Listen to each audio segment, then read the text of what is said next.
Non, non, non. OTCG. Non, allez, vérité. Non, non, non. OTCG.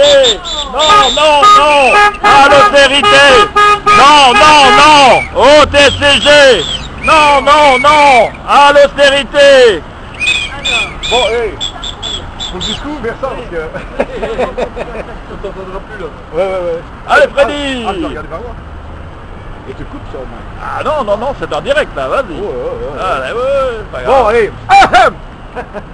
Bien fort, hein. J'avais préparé une intervention sur les 8 millions d'euros que vous avez attendu pour les partis politiques là. Hein. Voilà. Oui.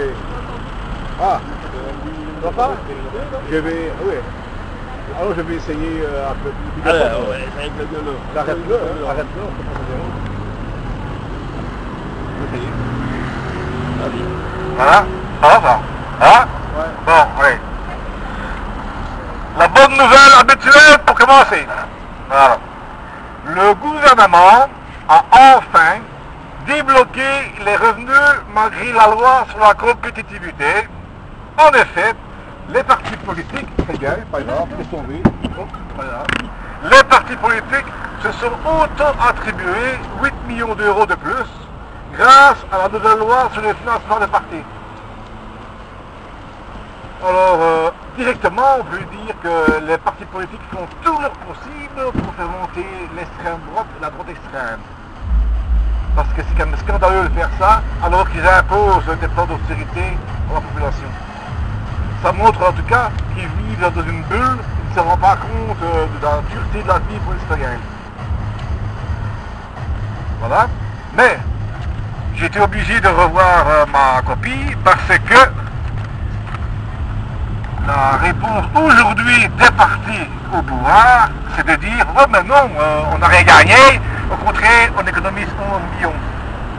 Mais ils oublient de dire que le Sénat, ils ont modifié le Sénat. C'est-à-dire que le Sénat devient maintenant le Sénat des communautés, ce qui correspond à la vision nationaliste flamande de la Belgique. Ils ont retiré au Sénat les compétences législatives.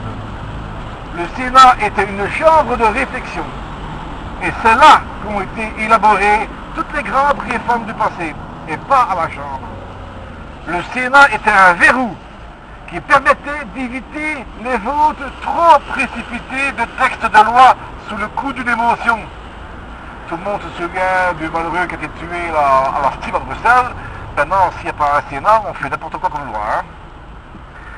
La Chambre vit dans l'instant. Elle n'aura jamais le temps de la réflexion, ce qui va amener un climat réactionnaire en Belgique, qui va être à la traîne dans les évolutions sociétales avec ça. Et ça entre dans le cadre de la 6e réforme de l'État, qui, en résumé, est tout simplement la mise en place de la fin de la solidarité avec la Wallonie. Le gouvernement Papillon travaille pour la NDA, comme il travaille pour le MR. D'ailleurs, Charles Michel le précise lui-même en félicitant Di Rupo de pratiquer une politique de centre-droit, selon lui, et que les citoyens appellent une politique ultralibérale.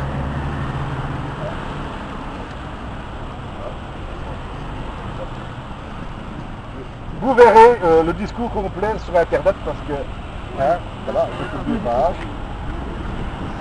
Je vais parler aussi de mon camarade Didier Randers, qui est allé en voyage en Afrique, hein, en Goma, hein, et en Afrique, parce que là, il y a des intérêts belges. Ah bon, excuse. Alors, le titre d'un journal belge rend une lance contre ce qu'on surnomme les rois nègres, hein. Sans aucune explication, on liste une série de présidents qui n'aiment pas quitter le pouvoir. Mon papier est les cheveux, voilà, c'est pas grave. Hein? C'est celui-là qui a été, voilà, c'est ça. Voilà. Alors, tous les présidents africains qui sont là depuis longtemps, on liste ça. Hein? Voilà. Par exemple, on voit Kabila, qui est depuis 12 ans président du Congo, Idriss Déby, président du Tchad depuis 23 ans, le très connu médiatiquement Robert Mugabe, président du Zimbabwe depuis 33 ans, entre autres. La conclusion rapide du lecteur sera « Mais c'est dégueulasse! Il s'est incruste pendant une génération, c'est de la dictature !» Et hop, l'affaire est classée. Hasard de l'édition, excuse-moi, pour le même journal, voilà, on nous présente les têtes de liste pour la maire des élections de 2014 en Belgique. Et en regardant les sympathiques bouilles, je me dis, mais enfin, depuis combien de temps sont-ils là, ces gaillards? Voici un extrait de leur carrière de député ou de sénateur.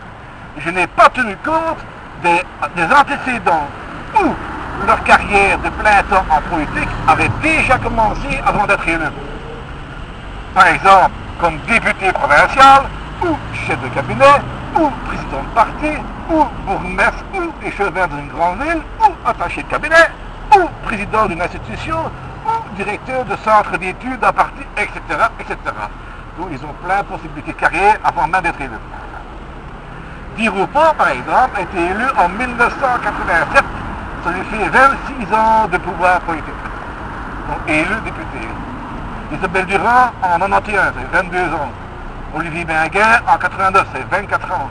Didier Renders, mon copain, en 92, ça fait 21 ans. André Flavot, l'autre copain, en 94, ça fait 19 ans.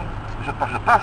Et on arrive à mon camarade Louis Michel, qui a été élu en 78. Ça fait 35 ans de carrière comme député. Il est ministre d'État, je crois, oui. Il a battu le plus vieux président d'Afrique, José Eduardo dos Santos, président de l'Angola depuis 34 ans. En prime, il se crée des dynasties comme les Michel, les De Croo, les Eskens, les Tobac, les De Klerk, les Lutkens, les Onkelings. Il n'est pas besoin de réfléchir beaucoup pour comprendre que s'installer aux commandes du pays pour une ou deux générations ne peut pas produire quelque chose de démocratique et de sain. Il se crée 1000 liens particuliers entre le monde politique et le monde industriel et financier qui amène les élus à comprendre les problèmes des banques, des entreprises, du marché. Coupés du peuple, socialement et financièrement, ils vivent dans une espèce de bulle. C'est pour cela qu'ils en arrivent à mettre en place des systèmes de cadeaux fiscaux aux entreprises au nom de l'emploi qui ne se crée pas. Et c'est pour cela que l'on doit constater que les gouvernements successifs signent des traités européens qui vont à l'encontre des intérêts du peuple. Et c'est pour cela, enfin, qu'ils sont en train de négocier le grand marché transatlantique qui va livrer les peuples européens à l'ogre américain. Il est clair pour le citoyen moyen qu'il est impossible de continuer ainsi. Il faut nous débarrasser de ce carcan libéral qui, petit à petit, nous amène à un suicide collectif. Il nous faut trancher, changer carrément la politique. Ça peut se faire le 25 mai 2014. Merci. Ouais. Je vais quand même demander...